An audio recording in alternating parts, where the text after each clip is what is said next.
తమిళనాడులో పరందూర్లో కొత్తగా ప్లాన్ చేసిన డిఎంకే స్టాలిన్ ప్లాన్ చేసినటువంటి గ్రీన్ఫీల్డ్ ఎయిర్పోర్ట్ ప్రాజెక్ట్ని విజయ్ పక్కన పెట్టాడు. దీని మీదన డిఎంకే చీఫ్ స్టాలిన్ ఆగ్రహం వ్యక్తం చేశాడు. ఆ ప్రాజెక్టు కోసం భూసేకరణ ప్రక్రియ అంతా పూర్తయిపోయింది, సంకుచిత రాజకీయాల కోసం రాష్ట్ర ప్రయోజనాలు తాకట్టు పెడుతున్నాడని ధ్వజమెత్తాడు. డిఎంకే హయాంలో రూపొందించిన ప్రాజెక్టు ప్రతిపాదన తిరస్కరించడాన్ని రాష్ట్ర అభివృద్ధి కోలుకోలేని ఎదురు దెబ్బ అంటూ ఆగ్రహం వ్యక్తం చేశారు.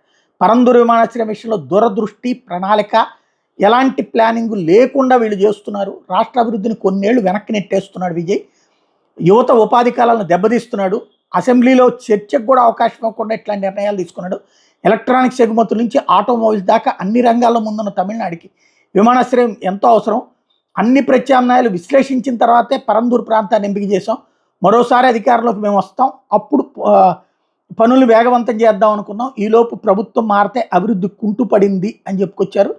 ఈ ప్రాజెక్టు కోసం ఎంపిక చేసిన ప్రాంతంలో దాదాపు 55% జలాశయాలు చిత్తడి నేలలతో నిండుంది. దీనివల్ల రన్వే కార్యకలాపాల మీద ప్రభావం పడుతుంది. పైగా వరదల ప్రమాదం కూడా పొంచి ఉంది. ప్రజా వ్యతిరేకత లేని చోట నిపుణుల ఆధ్వర్యంలో సమగ్ర అధ్యయనం చేస్తాము, అనంతరం కొత్త స్థలాన్ని ఖరారు చేస్తామని మరో పక్కన విజయ్ ప్రకటించుకొచ్చారు.